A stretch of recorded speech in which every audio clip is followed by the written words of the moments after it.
नमस्कार दोस्तों, आपका अपना चैनल ABC विश्ववन में आपका स्वागत है। आज बीएसएससी का वॉल्यूम 4 का सेट नंबर 18 की ओर चल रहे हैं दोस्तों। 1 से लेकर सेट नंबर 17 तक हो चुका है, जिसका लिंक हमारे वीडियो का डिस्क्रिप्शन बॉक्स में दिया हुआ है। अगर इसका पीडीएफ चाहिए तो हमारे टेलीग्राम चैनल से बस जुड़े, वहां पर आपको पीडीएफ और क्विज दोनों मिलेगा। तो चलिए दोस्तों, बिना समय गवाए हुए क्वेश्चन की ओर चलते हैं। क्वेश्चन नंबर 11 देखिएगा दोस्तों।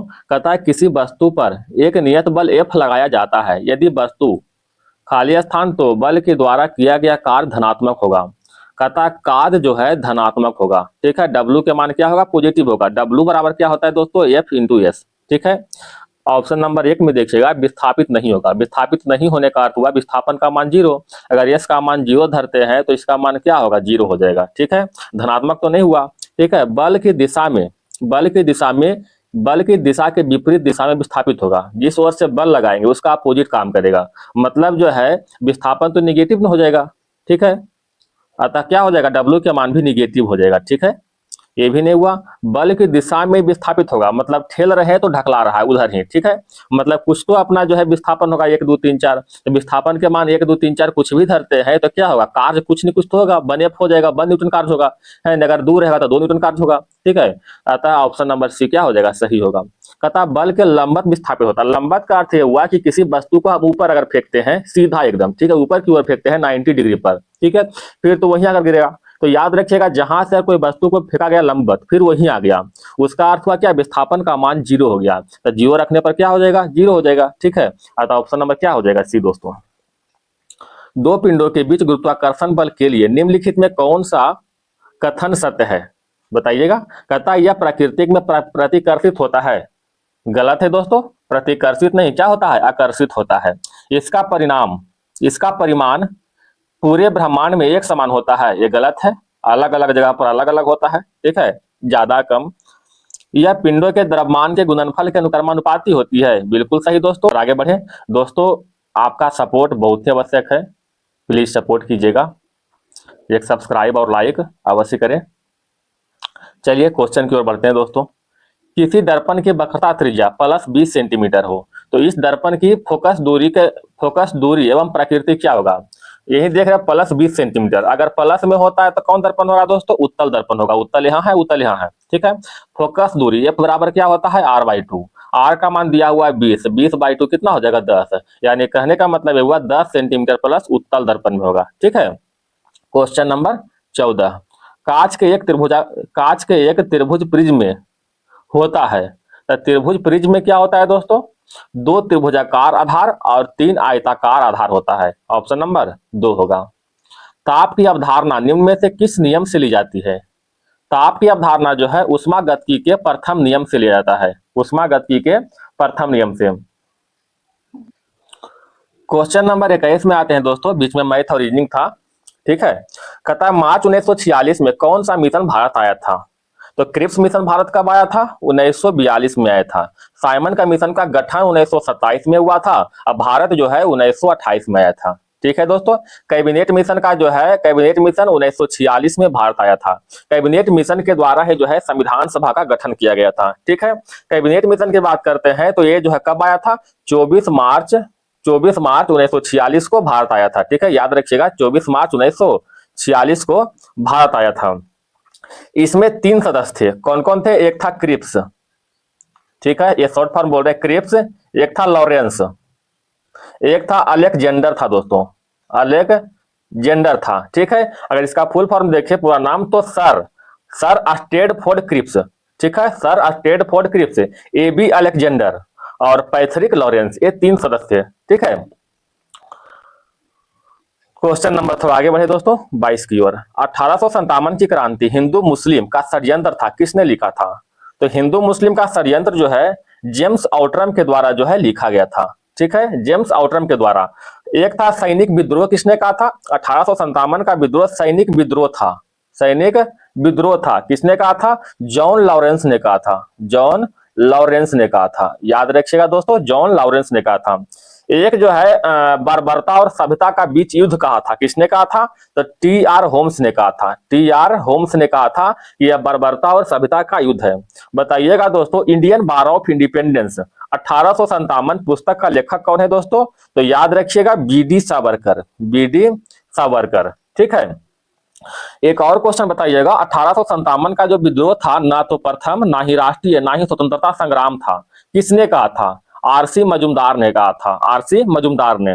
1857 के विद्रोह के समय भारत के गवर्नर जनरल कौन थे? तो गवर्नर जनरल थे लॉर्ड केनिंग थे, लॉर्ड केनिंग। केनिंग के शासनकाल की बात करते हैं तो 1856 से 1862 तक था। ठीक है। क्वेश्चन नंबर आगे बढ़ते हैं दोस्तों, आशा करते हैं पसंद आ रहा होगा दोस्तों। क्वेश्चन नंबर 23, कहां पर कांग्रेस के अधिवेशन में उपस्थित होकर कांग्रेस के राजनीति में गांधी जी ने प्रवेश किया था? तो गांधी जी ने प्रवेश जो है 1919 के अमृतसर अधिवेशन में किया था। Option number 1। 1919 में क्या क्या हुआ था दोस्तों? जालियांवाला बाग, जालियांवाला बाग हुआ था कांड, और एक हुआ था रौलेट एक्ट, रौलेट एक्ट हुआ था। ठीक है। ये जो है दो क्वेश्चन नंबर देखिएगा आगे दोस्तों। 24, चंद्रगुप्त प्रथम के बाद गुप्त साम्राज्य की बागडोर किसने संभाली थी? तो चंद्रगुप्त प्रथम का बाद जो है समुद्रगुप्त ने संभाला था गुप्त साम्राज्य के बागडोर। ठीक है। चंद्रगुप्त चंद्रगुप्त प्रथम ने अपने राजरोहण की स्मृति में कौन सा संवत चलाया था? गुप्त संवत, गुप्त संवत चलाया था। ठीक है। भारत का नेपोलियन किसे कहते हैं दोस्तों? समुद्रगुप्त को कहते हैं। ठीक है। समुद्रगुप्त का उत्तराधिकारी कौन था? उत्तराधिकारी चंद्रगुप्त द्वितीय, चंद्रगुप्त द्वितीय जो था इसका उत्तराधिकारी। चंद्रगुप्त द्वितीय को जो है चंद्रगुप्त विक्रमादित्य के नाम से भी जानते हैं। ठीक है, चंद्रगुप्त विक्रमादित्य। कौन सा यात्री जो है चंद्रगुप्त द्वितीय के समय में जो है भारत आया था? याद रखिएगा, फाहियान। कौन आया था? फाहियान जो है चंद्रगुप्त द्वितीय के समय में भारत आया था। कुछ नाम देख लेते हैं। एक है बराह महीर, जगह नहीं दोस्तों, एक सेकंड।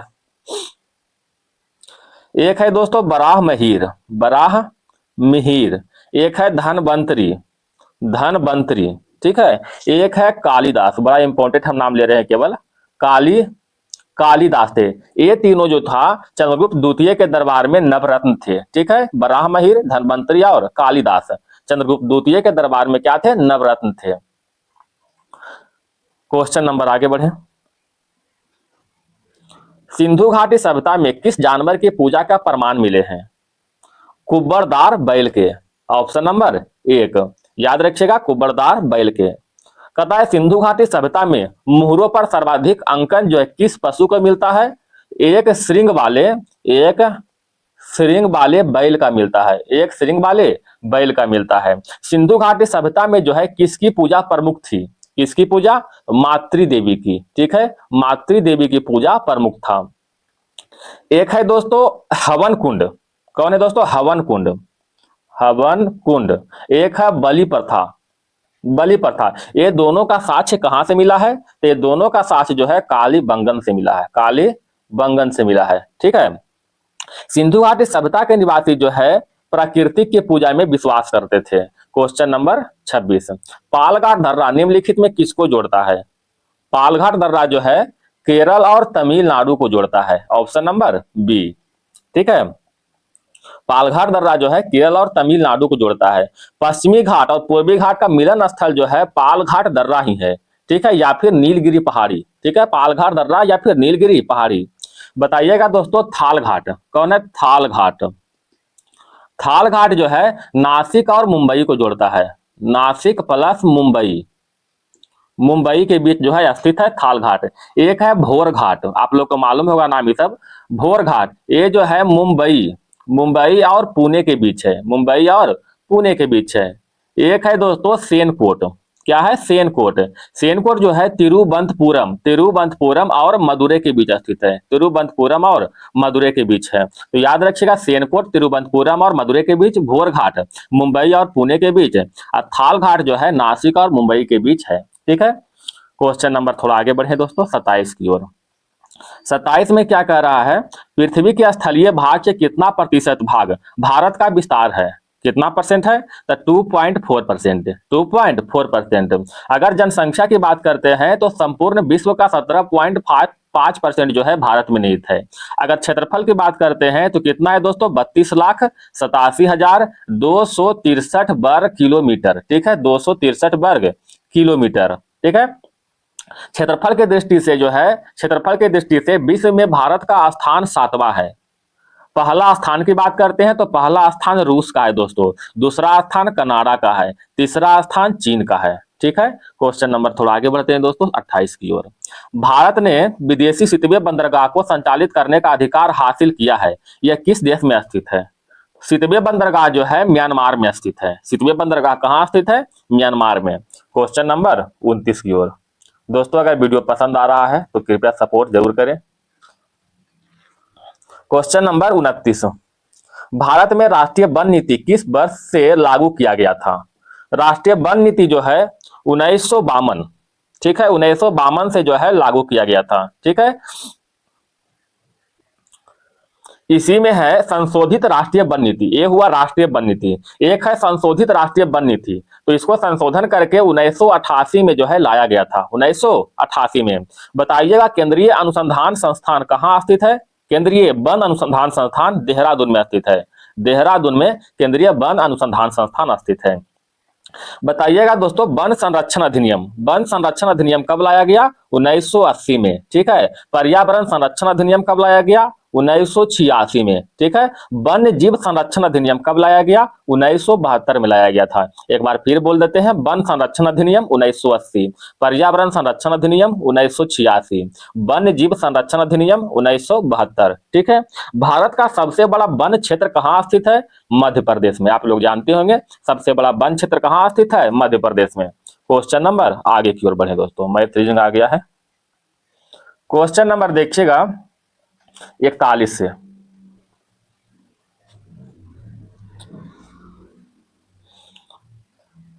एक सेकेंड दोस्तों।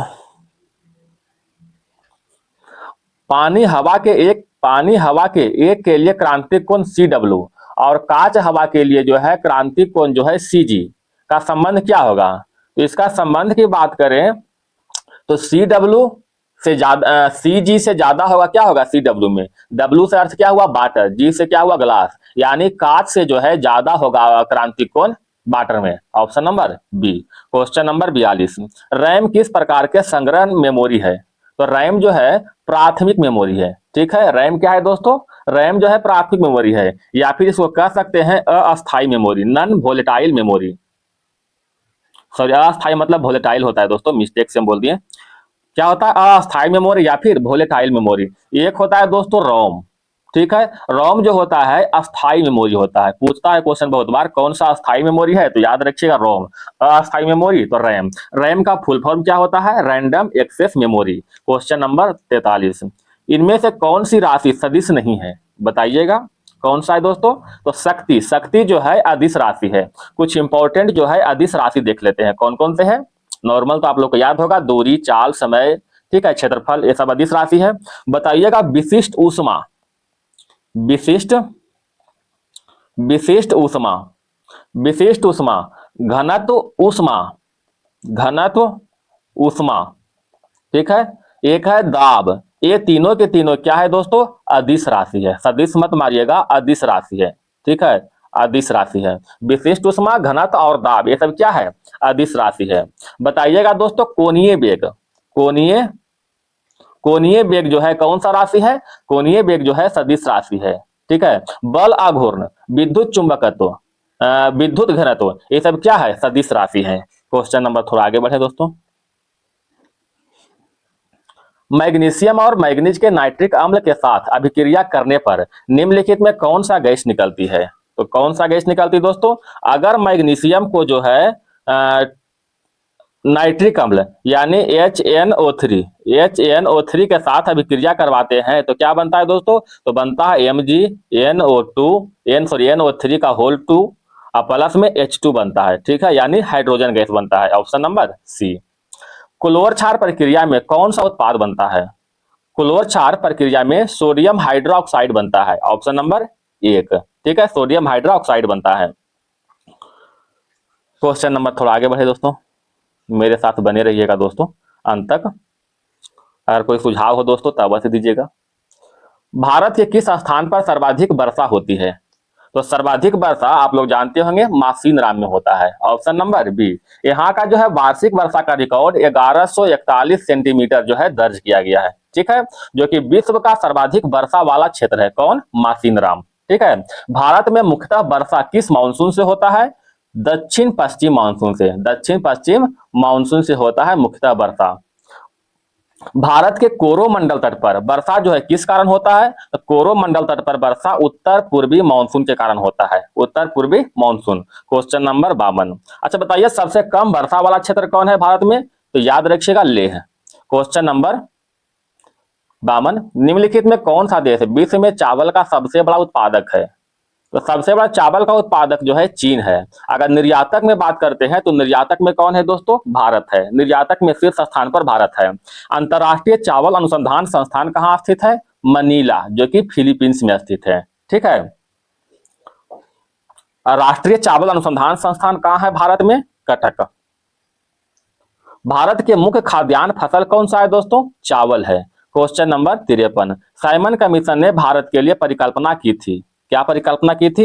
एक फेडरेशन की परिकल्पना की थी। Option number B. Simon commission का जो है गठन 1927 में हुआ था। भारत कब आया था? 1928 में। भारत जो है 1928 में। इसमें टोटल कितने सदस्य थे? तो टोटल जो है 7 सदस्य थे, और सातों के सातों जो है क्या थे? ब्रिटिश सदस्य थे।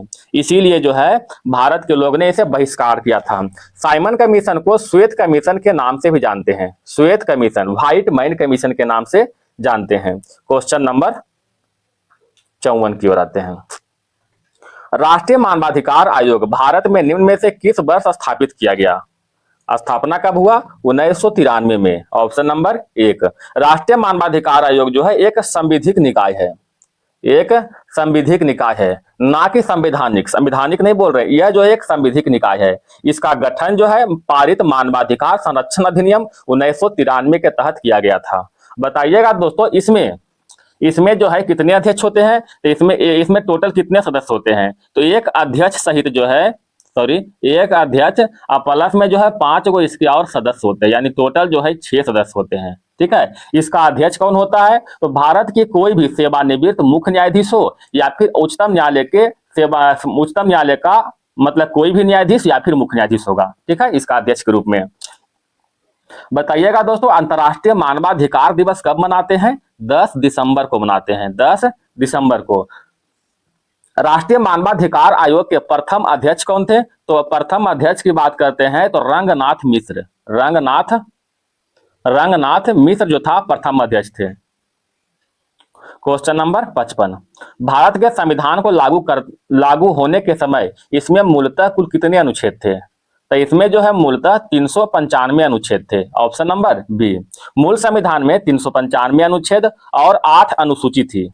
8 अनुसूची, सॉरी, मूल संविधान में जो है 395 अनुच्छेद, 8 अनुसूची और 22 भाग जो है सम्मिलित थे। अब वर्तमान में अनुसूची कितना हो गया दोस्तों? तो अनुसूची की संख्या जो है 12 हो गया। भाग कितना हो गया? 25 गो है, लेकिन अभी भी जो है मूल रूप से 22 ही भाग है। ठीक है।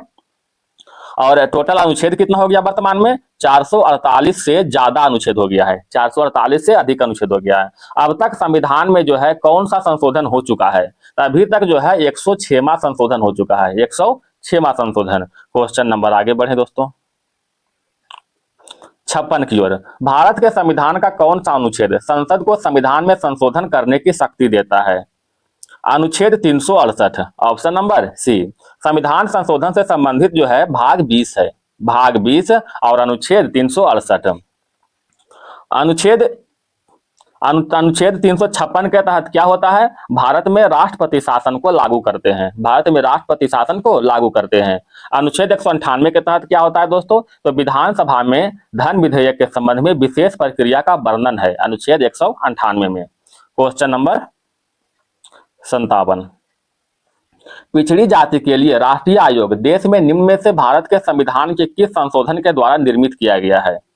तो 102वां संविधान संशोधन के द्वारा। 102वां संविधान संशोधन कब हुआ था? 2018 में। ठीक है, जो कि पिछड़ी जाति से संबंधित है।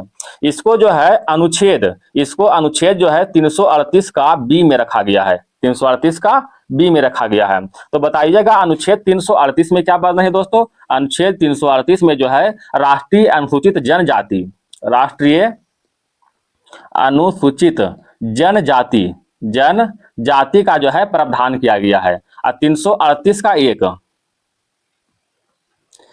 338 का एक में क्या प्रावधान है?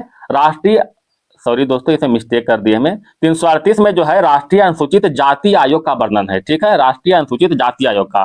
338 का एक में राष्ट्रीय अनुसूचित जनजाति आयोग का, ठीक है, राष्ट्रीय अनुसूचित जनजाति आयोग का 338 का एक में, 338 में राष्ट्रीय अनुसूचित जाति आयोग का। पिछड़ी जाति आयोग 338 का बी में है, ठीक है दोस्तों। क्वेश्चन नंबर आगे बढ़े। अच्छा एक चीज और बताइएगा, राष्ट्रीय पिछड़ा वर्ग आयोग का गठन कब हुआ था? राष्ट्रीय पिछड़ा वर्ग आयोग का गठन जो है 1993 में किया गया था, और 1993 में ही राष्ट्रीय मानवाधिकार आयोग का गठन हुआ था, जिसमें टोटल 6 सदस्य होते हैं, एक अध्यक्ष, 5 अन्य सदस्य होते हैं, जिसका अध्यक्ष के रूप में जो है भारत के जो है उच्च न्यायालय का कोई भी मुख्य न्यायाधीश होगा, या फिर उच्चतम न्यायालय के अन्य न्यायाधीश हो सकता है। क्वेश्चन नंबर 58 की ओर चले। भारत में स्थित स्वर्णिम चतुर्भुज की कुल लंबाई कितनी है? तब टोटल लंबाई जो है 5846 किलोमीटर है, 5846 किलोमीटर है। स्वर्णिम चतुर्भुज का निर्माण कब हुआ था? तो इसका निर्माण प्रारंभ जो है 2002 में हुआ था, ठीक है, 2002 में प्रारंभ हुआ था और 2012 में बन करके तैयार हो गया था। इसका घोषणा किसने किया था? तो घोषणा करने वाले प्रधानमंत्री अटल बिहारी वाजपेयी थे। घोषणा जो है 1998 में किया गया था, किसके द्वारा? अटल बिहारी वाजपेयी के द्वारा। क्वेश्चन नंबर 59, भारत ने खालिस्तान में पहली बार क्योटो प्रोटोकॉल पर हस्ताक्षर किए और अपना समर्थन दिया। बताइएगा कब समर्थन दिया? तो समर्थन जो है अगस्त 2002 में दिया था। समर्थन कब दिया था? अगस्त 2002 में। क्योटो प्रोटोकॉल का आयोजन जो है 1997 में जापान के क्योटो शहर में आयोजन हुआ था, ठीक है। इसका मुख्य उद्देश्य क्या था? ग्रीन हाउस गैस के उत्सर्जन जो होता है उसको कम करना, यानी भूमंडलीय जो ताप है उसको कम करना, ठीक है। क्योटो प्रोटोकॉल जो है कब प्रभावी हुआ था? तो याद रखिएगा फरवरी 2005 में जो है यह प्रभावी हो गया था, ठीक है। इसी से संबंधित एक वर्ड है दोस्तों UNFCC, ठीक है। इसका फुल फॉर्म क्या है दोस्तों? इसका फुल फॉर्म जो है United nation framework convention on climate change, United nation framework convention on climate change, ठीक है दोस्तों। क्वेश्चन नंबर आगे बढ़ते हैं 60 की ओर देखें। प्रथम विश्व युद्ध कब आरंभ हुआ था? प्रथम विश्व युद्ध जो है 1914 में आरंभ हुआ था और 1918 तक चला था, ठीक है, 1918 तक चला था। क्वेश्चन नंबर आगे बढ़े।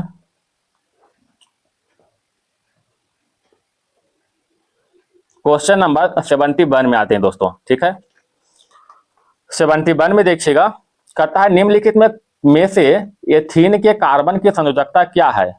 बताइएगा एथीन का सूत्र क्या होता है दोस्तों? एथीन का रासायनिक सूत्र जो है C2H2 होता है, ठीक है। इसमें कार्बन का संयोजकता कितना होता है? 4। अतः जो है यह जो है एथीन में कार्बन की संयोजकता कितना होगा? 4, ठीक है। क्वेश्चन नंबर 72, निम्नलिखित में कौन सी धातु अम्ल के साथ न्यूनतम अभिक्रियाशील है? कौन है? तांबा, option number D. Question number 73, एक बीकर में पदार्थ A का विलयन रखा है, इसमें A की थोड़ी सी मात्रा मिलाने से पदार्थ अवक्षेपित हो जाता है, यह विलयन है, तो यह असंतृप्त विलयन है, ऑप्शन नंबर बी, असंतृप्त विलयन। क्वेश्चन नंबर 74 की ओर चलते हैं दोस्तों। दिया गया है C इलेक्ट्रॉनिक विन्यास 1s2 2s2 2p6 3s2 3p5, तो अस्थायी अवस्था में C का सूत्र होगा। C का सूत्र क्या होगा? बताइएगा। C2 हो जाएगा, क्या होगा? C2। क्वेश्चन नंबर 75, एक सेकेंड दोस्तों। निम्नलिखित में बहुलक में से कौन सा बहुलक ताप सुघट है? तो इसमें जो है टेफ्लॉन जो है ताप सुघट बहुलक है। ताप सुघट बहुलक में टेफ्लॉन आता है, PVC, एक आता है नाइलॉन, ठीक है, एक आता है पॉलीकार्बोनेट, ये सभी जो है ताप सुघट बहुलक है, ठीक है। क्वेश्चन नंबर आगे बढ़ते हैं 81 की ओर आते हैं दोस्तों। 1920 में असहयोग आंदोलन का नेतृत्व किसने किया था? आप लोग को मालूम होगा असहयोग आंदोलन जो है 1 फरवरी 1920 को जो है आरंभ हुआ, सॉरी 1 अगस्त 1920 को, सॉरी दोस्तों 1 अगस्त 1920 को जो है असहयोग आंदोलन आरंभ हुआ था। इसका आरंभ जो है महात्मा गांधी जी ने किया था, ऑप्शन नंबर सी। 1920 से कहां तक चला था, 1922 में खत्म कर दिया गया था। किस कारण, चोरी चोरा कांड के कारण जो है इसे खत्म कर दिया गया था। महात्मा गांधी जी के द्वारा इस आंदोलन को वापस ले लिया गया था। एक क्वेश्चन बताइएगा कि कौन सा आंदोलन को महात्मा गांधी जी ने हिमालय जैसा भूल बताया था, तो असहयोग आंदोलन को, असहयोग आंदोलन को। क्वेश्चन नंबर 82, भारतीय राष्ट्रीय कांग्रेस ने अपने किस अधिवेशन में पूर्ण स्वराज प्राप्ति का लक्ष्य घोषित किया था। कौन सा अधिवेशन, तो ऑप्शन नंबर डी हो जाएगा दोस्तों, लाहौर अधिवेशन में, लाहौर अधिवेशन 1929। इसी में जो है पूर्ण स्वराज का प्राप्ति का लक्ष्य रखा था। इस अधिवेशन की अध्यक्षता किसने किया था, जवाहरलाल नेहरू ने किया था, जवाहरलाल नेहरू ने किया था। बताइएगा अखिल भारतीय स्वाधीनता दिवस कब मनाया गया दोस्तों, तो 26 जनवरी 1930 को अखिल भारतीय स्वाधीनता दिवस। और स्वाधीनता दिवस कब मनाया गया, 26 जनवरी को। कांग्रेस के अंदर जो है पूर्ण स्वराज का प्रस्ताव सर्वप्रथम किसने रखा था। कांग्रेस के अंदर पूर्ण स्वराज का प्रस्ताव सर्वप्रथम किसने रखा था, तो हसरत मोहानी ने, हसरत मोहानी ने रखा था। कब, 1921 में रखा था। ठीक है। स्वशासन शब्द का प्रयोग सर्वप्रथम किसने किया था, स्वामी दयानंद सरस्वती ने किया था, स्वामी दयानंद सरस्वती ने किया था। ठीक है। क्वेश्चन नंबर आगे बढ़ते हैं 83 की ओर। सुभाष चंद्र बोस किस वर्ष भारतीय राष्ट्रीय कांग्रेस के अध्यक्ष थे। सुभाष चंद्र बोस 1938 में और एक 1939, दोनों में जो है भारतीय राष्ट्रीय कांग्रेस का अध्यक्ष थे। 1938 में हुआ था हरिपुरा अधिवेशन। ठीक है, हरिपुरा अधिवेशन। 1939 में जो था त्रिपुरी अधिवेशन। ठीक है, त्रिपुरी अधिवेशन। 1939 में जो है सुभाष चंद्र बोस ने पटाभी सीतारमैया को हरा करके जो है कांग्रेस का अध्यक्ष चुना गया था दूसरी बार। ठीक है, लेकिन इन्होंने ने क्या किया, त्याग पत्र दे दिया। जब त्याग पत्र दिया तो उसके बाद अध्यक्षता कौन किया था, याद रखिएगा, राजेंद्र प्रसाद। राजेंद्र प्रसाद जो था 1939 के अधिवेशन के अध्यक्षता किया था। और इन्होंने त्याग पत्र देने के बाद 1939 में ही जो फॉरवर्ड ब्लॉक की स्थापना किया था, फॉरवर्ड ब्लॉक की स्थापना किया था। कौन, सुभाष चंद्र बोस ने। क्वेश्चन नंबर 84, बरदौली सत्याग्रह का नेता कौन था। बरदौली सत्याग्रह सरदार वल्लभ भाई पटेल, ऑप्शन नंबर 1 था। क्वेश्चन नंबर 85 की ओर आते हैं दोस्तों। जालियांवाला बाग कांड के दौरान भारत के वायसराय कौन था, तो भारत के वायसराय लॉर्ड चेम्सफोर्ड थे। लॉर्ड चेम्सफोर्ड के कार्यकाल की बात करते हैं तो 1916 से 1921 था, 1916 से 1921। लॉर्ड कर्जन क्या था, 1899 से 1905 लॉर्ड कर्जन। ठीक है। इरविन की बात करते हैं तो 1921 से 1926 था लॉर्ड इरविन। जालियांवाला बाग जो है, जालियांवाला बाग की घटना कब हुआ था दोस्तों, 1919 में हुआ था। 1919 में क्यों हुआ था, तो ये दो लोकप्रिय नेता, एक जो सत्यपाल और एक सैफुद्दीन कुचलू, ठीक है, इसको जो है ब्रिटिश सरकार ने गिरफ्तार कर लिया था। तो इसी गिरफ्तारी के विरोध में जालियांवाला बाग में एक सभा का आयोजन हुआ था। एक सभा का आयोजन हुआ था कब, 1919 में, जिसमें ब्रिटिश सरकार ने नरसंहार किया था, बिना कुछ कहे सुने ही गोली चलाया था। ठीक है। इस घटना से प्रभावित होकर जो है रविंद्रनाथ टैगोर ने नाइटहुड की उपाधि त्याग दिया था।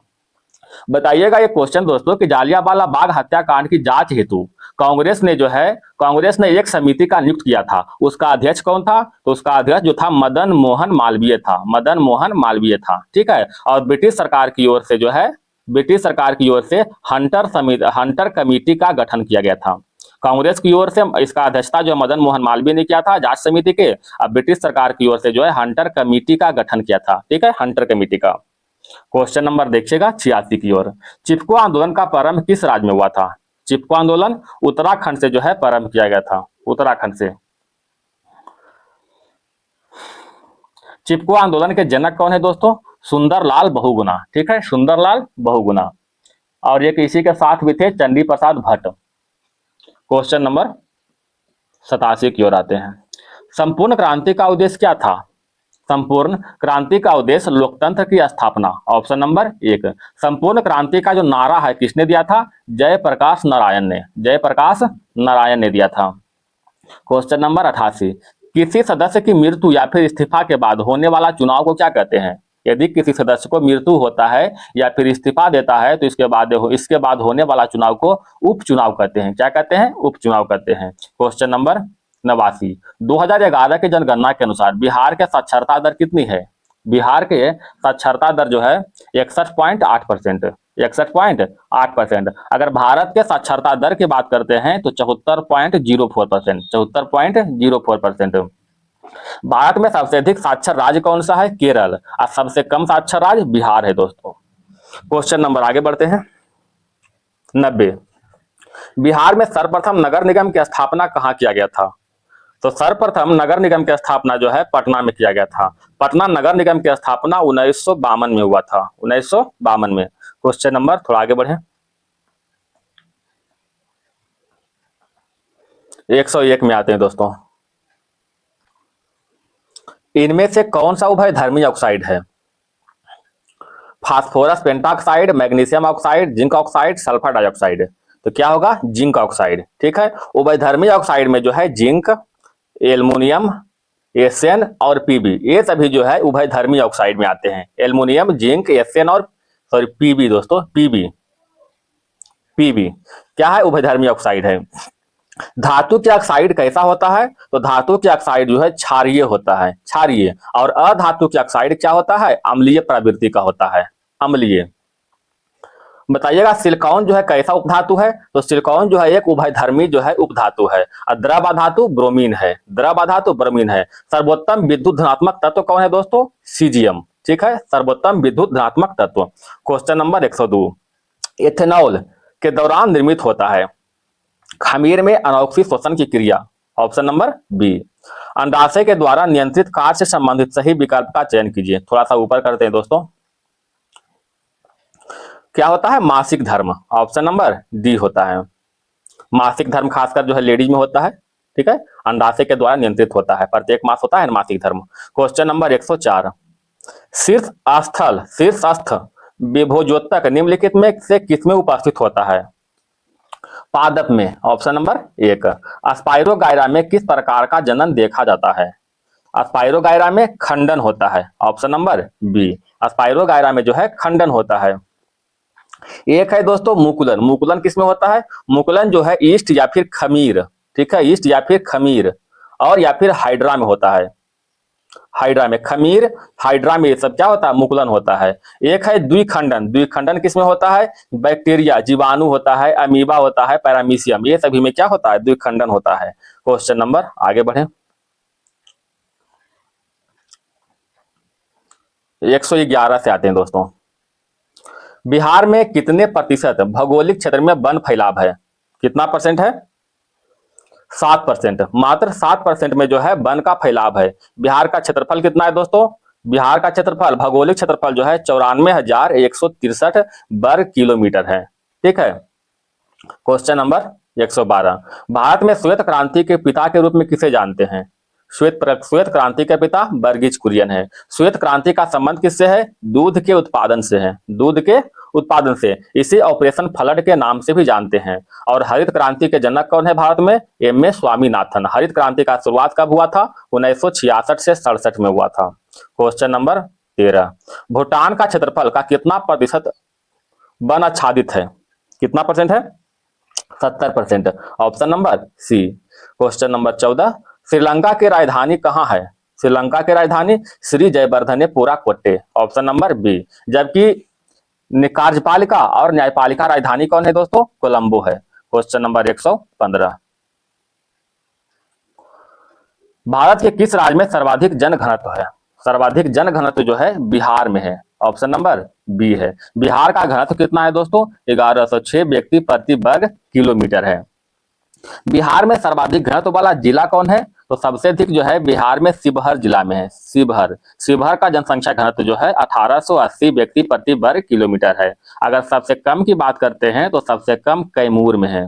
सबसे कम कैमूर में है। यहाँ का जनघनत्व मात्र 488 व्यक्ति प्रति वर्ग किलोमीटर है। क्वेश्चन नंबर आगे बढ़े। सर्वप्रथम मानसून शब्द किस देश के नाविक द्वारा प्रयोग किया गया था? अरब के द्वारा। Option number B. नाथुला दर्रा किस राज्य में स्थित है? नाथुला दर्रा सिक्किम में स्थित है। सिक्किम में। कुछ फटाफट बताइएगा दोस्तों। जो जिला दर्रा जो कि लेह और श्रीनगर को जोड़ता है, कहाँ स्थित है? लद्दाख में स्थित है। ठीक है। लानक दर्रा, एक है नाम है लानक दर्रा। लानक दर्रा कहाँ स्थित है? यह जो है लद्दाख और तिब्बत के बीच स्थित है। लद्दाख लद्दाख प्लस जो है तिब्बत के जो है बीच स्थित है। एक है कैप सलांग दर्रा, ये भी लद्दाख में है। कैप सलांग दर्रा, कैपसांग दर्रा, ये कहाँ स्थित है? लद्दाख में स्थित है दोस्तों। बुर्जिल दर्रा कहाँ स्थित है? बुर्जिल दर्रा ये भी लद्दाख यानी कश्मीर में स्थित है दोस्तों। रोहतांग दर्रा एचपी में, सिपकिला दर्रा एचपी में, मनाला दर्रा नाम सुने होंगे शायद, मनाला दर्रा, मनाला दर्रा ये उत्तराखंड में स्थित है। उत्तराखंड में स्थित है मनाला दर्रा, ठीक है। जलियपला दर्रा सिक्किम में, लिपुलेख दर्रा उत्तराखंड में, दीफू दर्रा अरुणाचल प्रदेश में। इस तरह याद रखिएगा। क्वेश्चन नंबर 118, काजीरंगा राष्ट्रीय उद्यान किस राज्य में स्थित है? काजीरंगा असम में स्थित है। किस लिए प्रसिद्ध है? एक सिंग वाले गैंडे के लिए प्रसिद्ध है। काजीरंगा राष्ट्रीय उद्यान को जो है विश्व धरोहर के स्थल में कब शामिल किया गया था? तो 1985 में जो है इसे घोषित किया गया था विश्व धरोहर स्थल के रूप में। क्वेश्चन नंबर 119, सिंगरौली किस राज्य का सबसे बड़ा कोयला क्षेत्र है? सिंगरौली मध्य प्रदेश के है। Option number C. संयुक्त राष्ट्र महासभा के सचिव का कार्यकाल कितना होता है? 5 साल का। संयुक्त राष्ट्र की स्थापना कब हुआ था दोस्तों? संयुक्त राष्ट्र महासभा की स्थापना जो है कब हुआ था? 24 अक्टूबर 1945 को हुआ था। 1945 को। संयुक्त राष्ट्र दिवस कब मनाते हैं? 24 अक्टूबर को मनाते हैं। संयुक्त राष्ट्र का मुख्यालय कहाँ स्थित है? तो हेडक्वार्टर की बात करते हैं तो न्यूयॉर्क है, ठीक है, न्यूयॉर्क। क्वेश्चन नंबर 121,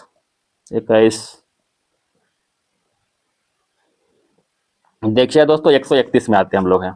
निम्नलिखित में से किसके संकुचन या फिर शिथिलीकरण के परिणाम स्वरूप अंग में गति होती है?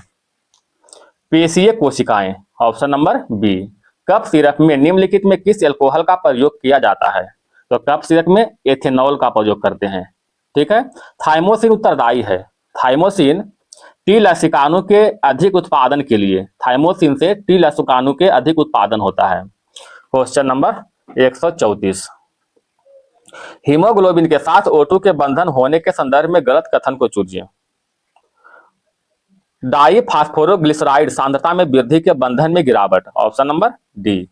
निम्नलिखित में से किस वनस्पति में पादप काय को जड़ों, तनों और पत्ती में विभेदित किया जाता है? कौन है दोस्तों? कारा। Option number D. Question number आगे देखें 141, संयुक्त राष्ट्र के चार्टर सदस्य कितने थे? संयुक्त राष्ट्र के चार्टर सदस्य जो था 42। ऑप्शन नंबर सी।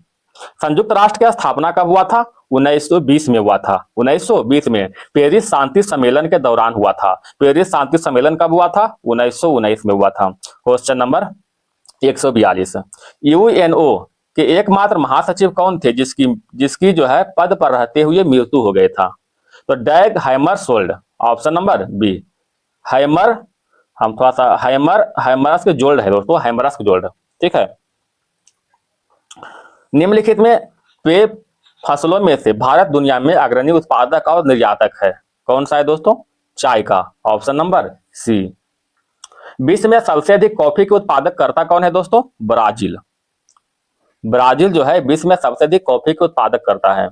दुग्ध में प्रथम स्थान भारत का है। क्वेश्चन नंबर 144,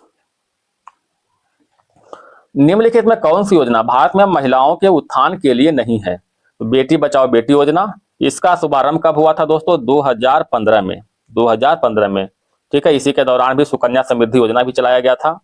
तो कहता है कौन सा जो है महिलाओं के उत्थान से संबंधित नहीं है? ऑप्शन नंबर डी, उजाला योजना। उजाला योजना का संबंध किससे है? एलईडी बल्ब को बढ़ावा देने हेतु, जिससे बिजली कम खपत होगा, ठीक है। क्वेश्चन नंबर 145, 9 मार्च 2025 को आईसीसी चैंपियंस ट्रॉफी 2025 भारत ने किस देश को हरा कर जीता है? तो भारत ने न्यूजीलैंड को हरा कर जीता है। Option number C. Question number 146, Patanjali mega food एवं हर्बल पार्क का उद्घाटन कहाँ किया गया था? पतंजलि मेगा फूड एवं हर्बल पार्क का उद्घाटन नागपुर में किया था। ऑप्शन नंबर सी। भारत के, एक सेकंड दोस्तों आगे बढ़ाते हैं, भारत के किस देश के मध्य खंजर 12 का आयोजन किया जा रहा है? खंजर 12 जो है भारत और किर्गिस्तान के मध्य आयोजन हो रहा है। 5 से 7 मार्च 2025 तक विश्व सतत विकास शिखर सम्मेलन 2025 का आयोजन कहाँ किया गया? तो इसका आयोजन जो है नई दिल्ली में किया गया। Option number 20। ऑस्कर समारोह 2025 में किस फिल्म ने सबसे अधिक 5 अवार्ड जीते हैं? तो 5 अवार्ड जो है अनोरा फिल्म ने जीता है, option number D. Question number last है दोस्तों, दिया सलाई किसकी आत्मकथा है जिसे पूर्व राष्ट्रपति रामनाथ कोविंद ने लॉन्च किया था? तो दिया सलाई जो है कैलाश सत्यार्थी की आत्मकथा है, Kailash Satyarthi, option number D. Question समाप्त हो गया दोस्तों। अगर इसका पीडीएफ चाहिए तो हमारे टेलीग्राम चैनल से अवश्य जुड़े। खुश रहें दोस्तों, मुस्कुराते रहें। अगर वीडियो पसंद आया तो लाइक और सब्सक्राइब जरूर करें, अपने दोस्तों में शेयर करें, कृपया सपोर्ट जरूर करें दोस्तों, आपसे निवेदन है। धन्यवाद दोस्तों।